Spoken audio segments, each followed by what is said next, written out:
Hi, welcome to another video where we're walking through a paper 1 mathematics for grade 12 students. The exam is coming up very soon. It's getting close to that time where we're writing your paper 1 mathematics. We wish you all the best in your preparation. Please don't forget to like and share this with anybody you think might benefit. And let's get straight into the questions that we're going to be doing today. So today we're going to be tackling question 1.4. Question 1.4 is essentially a proof. Okay, they require us to prove that x squared plus 2xy plus 2y squared cannot be negative for any x or y value, which are real numbers. I'll read that again. So what they want us to do is to prove that this expression over here, which is x squared plus 2xy plus 2y squared, cannot be negative. In other words, it has to be positive for any x or y, which is just real numbers. Okay, now how do we deal with a question like this? Let's get into it. Well, this question is worth 4 marks, and this is more of a tricky question. Okay, normally, like I mentioned in the previous videos, that normally the last question of question 1 is a tricky question. So if you look at it and you're not sure how to tackle it, it's maybe a good idea to leave it for the end. Okay, if you feel like you can tackle it, look at the allocation of the marks and spend the time accordingly. Okay, so we have x squared plus 2xy plus 2y squared. What we need to do firstly is we need to change this into something where it's clear that they actually can't be negative. We basically want to show that this this expression over here must be greater than or equal to 0. That's what we want to show. Okay, when we have proven that that's true, then that means that this expression over here cannot be negative. Okay, so let's see. Well, if we notice something, there's a few ways you can go about this, but we actually want to essentially factorize this over here. If we factorize this over here, then if we look at this over here, we see that this term is a square term, and this term is a square term.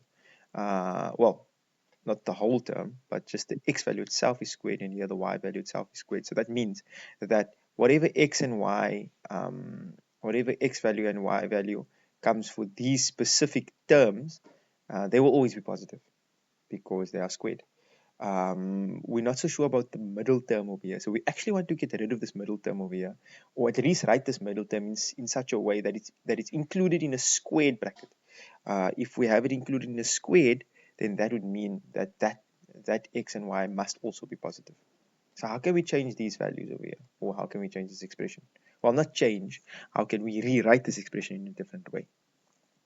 The first thing we're going to do is I'm going to split this y squared up over here. So we have x squared plus 2xy, and you will see now why we're doing this over here, right?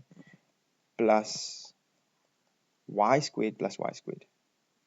Notice that y squared plus y squared is just the same as 2y squared, so I haven't actually changed anything. I literally just split that term up over there. Now we notice something. This first part of the expression over here, right, is actually a quadratic, and it has the form. I'll write the form over here for you. Just get it nicely. It has the form a squared plus 2ab plus b squared. See, x squared 2ab b squared. And why is this important? Well, if you learned quadratics in grade 11, you would have known that a plus b all squared is actually equal to that. And we can check this out. If we say a plus b times a plus b, you will see that you will get that expression there on top over there, which is just a times a, so you get a squared. You could do this multiplication out here, plus ab, and you multiply by the b, plus another ba, which is just the same as ab, and then you get plus b squared. So what we notice over here is that these two terms put together is actually a plus b squared, and this is exactly the same form. This is exactly the same form like that over there. So immediately we could say, well, x squared plus 2xy plus y squared is actually just the same as x plus y all squared. And then we still have the plus y squared outside. And you guys might see the answer now. Well, notice we only have two terms now. When we put terms in brackets, then it becomes like one term, right? You could think of the brackets as a bag. You're just putting everything in the bag and you carry the one bag. So it's like one term, basically. We treat it as one term, even though there's many terms within the bracket. So what do we have over here? Well, clearly, x plus y, since it's squared, there's no way it can be negative. So x plus y squared must be greater than or equal to 0 for any value of x plus y. Right? Sorry, I'll take this equal sign away over here. And at the same time, we notice that, well, y squared must also be greater than or equal to 0.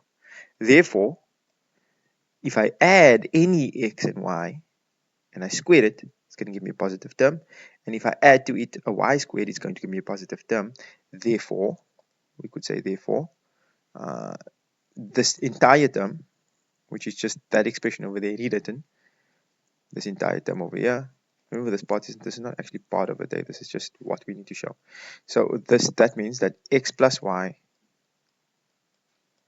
all squared plus y squared must be greater than, this is your closing statement, must be greater than or equal to 0 for all x, y being any real numbers.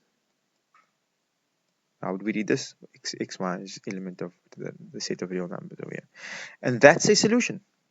Okay, if you did the solution like this, you would get a mark for expanding. This part of here we're expanding, that's 1 mark over there. You would get another mark for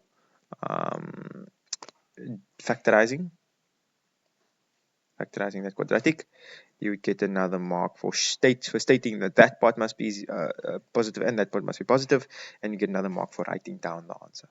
I hope that's clear. I hope that makes sense. Again, this is a more complex question, you should manage your expectations and manage yourself quite well. If you feel that you're not able to solve this last question in question 1 in your final exam, move along and come back to this. Okay. It takes a lot of practice and a lot of insight to actually know how to do something like this in the final exam. Thank you very much, and have a good day.